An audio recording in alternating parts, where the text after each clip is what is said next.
Hello everyone, welcome back. Kevin with Survivalist Boards. There's a member on the forum that asked me a question. It's like, Kevin, you say into preps you want to do Prepsteading, or you're into Prepsteading. What exactly is Prepsteading? He's asked me to define it for him. What are my ultimate goals in my prepping plans?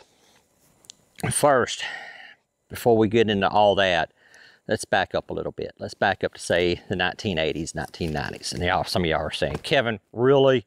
Yeah, really, because there were some events in the 1990s that changed the survivalist and prepping landscape. Is that before the events that happened was the Oklahoma City bombing and Timothy McVeigh.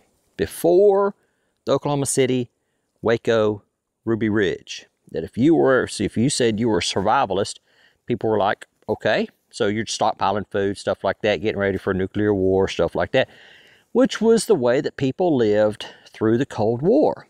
I grew up in the 1970s. As this video is made, I'm 50 years old. I watched the Soviet Union fall. I watched the Berlin Wall being torn down. But up until that point, we lived in constant threat of nuclear war. You kept X amount of food in your pantry. You kept X amount of food here or there. People lived in the 1950s, 1960s, 1970s, a normal everyday way of life is what we consider prepping or survivalism today. So, follow the Berlin Wall. No more threat of nuclear war. Yay! Good times, good times. So then we get this period of peace. And then people are saying, well, there's no need to stockpile food anymore. There's no need to have bomb shelters. So then the mentality shifted to only like survivalists did. Who was that? Rawls, I think it was, that coined the word survivalist. And this was back in the 1970s. And so then in the late 1980s, 1990s, it was okay to be a survivalist. Like I said, then came along Waco, Ruby Ridge, and eventually Timothy McVeigh. I kid you not, guys. I kid you not.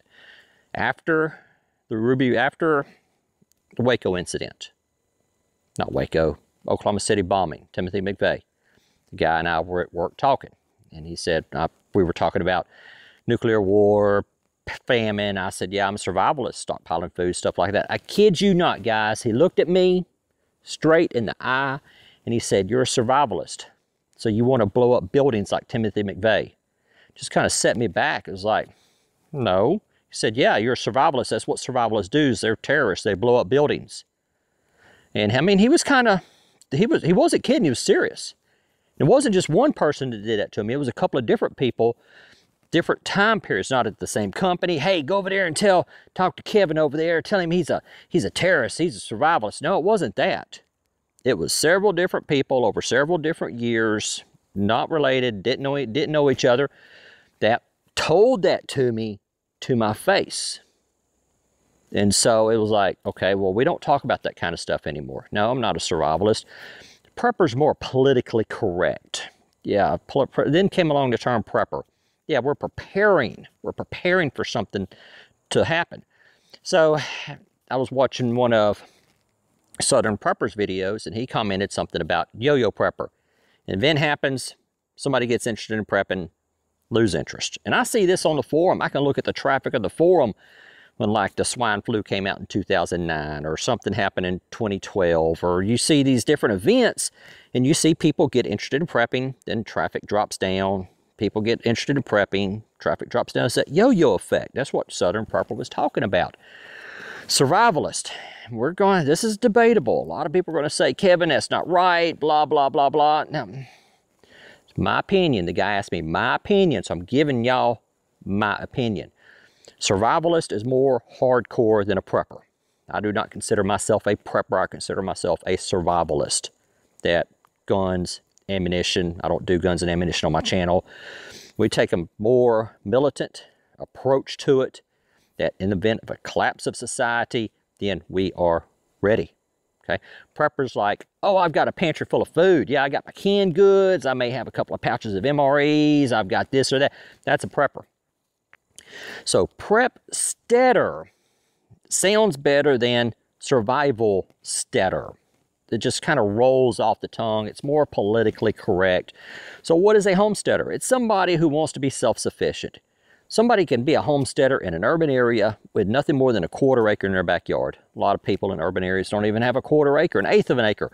You've got yourself just a little backyard. You can homestead in that little backyard with square foot gardening, get you a couple of laying hens, plant you some fig trees, plant you some pear trees.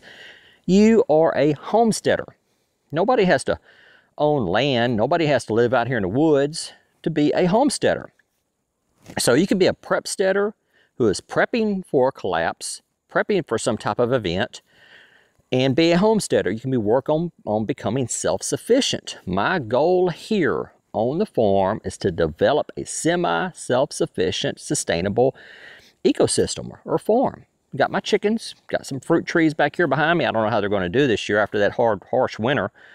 Going to be planting another fig tree this year. Going to be planting another pear tree this year. I got a dozen hens and 2 new roosters. So I'm working on becoming self-sufficient. Got that 7 or 9 acres back there in the back. I want to fence in for livestock, get some goats, build a pole barn, learn how to make cheese and butter.